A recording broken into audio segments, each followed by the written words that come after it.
មីងមីងនៅចាំខ្ញុំអត់ចាំប្អូនប្រុសលើកនេះខ្ញុំមកដើម្បីសង្លុយប្អូនសង្លុយកាក់អីមីងខ្ញុំមានរឿងចង់ប្រាប់មីងប្អូនប្រុសខ្ញុំសួរអញបន្តិចអង្គសំឡេងនេះមួយជីនប៉ុន្មានអង្គលក់ដុំមួយជីន2យ៉ានកន្លះមីងទិញប៉ុន្មានលុយខ្ញុំទិញបានប៉ុន្មានជីន100យ៉នទិញបាន40ជីន40ជីនកន្លែងយើង10កាក់ទិញបានតែបាយស្រូវ2 3ជីនទេនៅទីនេះទិញបានអង្គសំឡេងល្អបំផុត40ជីននេះល្អពេកហើយនេះជាអង្គសំឡេងមិនក៏ថោកម្លេះប្អូនអត់កុហកខ្ញុំទេមីងនេះប្លែកដែរអង្គទាំងអស់សុទ្ធតែថ្លៃប៉ុណ្ណឹងអត់វាដោយសារតែទិន្នផលខ្ពស់អង្គកូនកាត់ដូចនេះមួយអាចទទួលបាន1000ជីន1000ជីនស្រូវដែលផ្ទះខ្ញុំដាំថែទាំយ៉ាងយកចិត្តទុកដាក់មួយមុំមិនដល់2ដានផងស្រូវសាលីកាន់តែតិចនេះជាដីអីអាចដាំស្រូវបានច្រើនយ៉ាងនេះ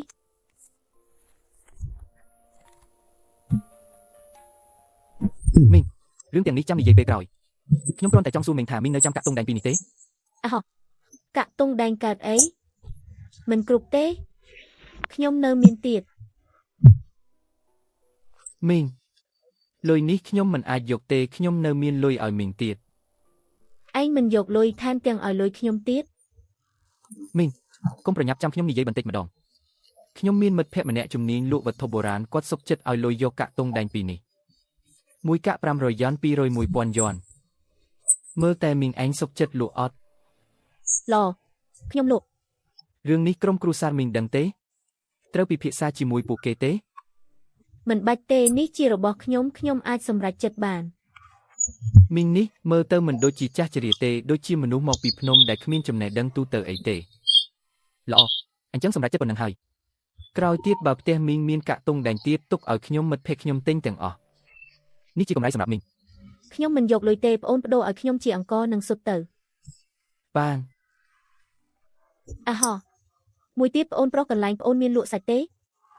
មានក៏មានដែរតែអីតែបើចង់ទិញសាច់មីងត្រូវទៅតាមខ្ញុំទៅកន្លែងមួយសិនមីងទាំងនេះគឺជាសម្លៀកបំពាក់សម្រាប់មនុស្សចាស់វ័យកណ្ដាលប្រកាសជាមានរបស់ដែលសមនឹងមីងហើយយើងចូលទៅមើលបន្តិចទៅនេះមិនសមទេ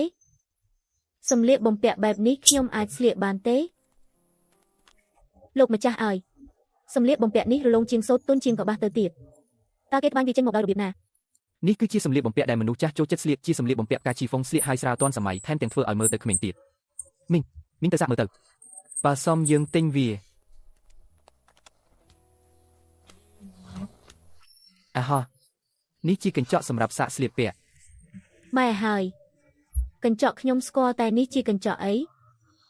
មិនក៏អាចឆ្លុះរូបមនុស្សបានយ៉ាងច្បាស់យ៉ាងនេះ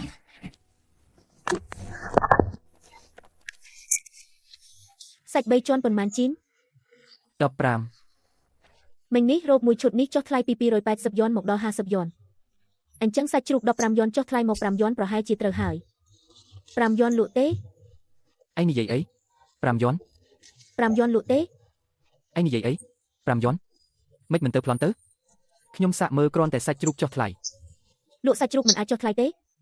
មិនលក់ក៏មិនលក់ទៅស្រែកដាក់បងស្រីធ្វើអីបងស្រីមើលសាច់ផ្ទះខ្ញុំទៅស្រស់ណាស់សាច់3ជាន់មានខ្លាញ់និងសាច់លីគ្នាយកទៅធ្វើសម្លរំលក់ឆ្ងាញ់ណាស់មានខ្លាញ់ជាងនេះទេបងស្រីនេះពិតជាចង់បានខ្លាញ់ជាងនេះល្អហើយឥឡូវនេះអ្នកទិញបន្លែសុទ្ធតែរើសខ្លាញ់ទាំងនេះគ្មានអ្នកណាត្រូវការទេបងស្រីដុំនេះមិនដែរសាច់តិចខ្លាញ់ច្រើនដុំនេះល្អតែមួយជីនប៉ុន្មាន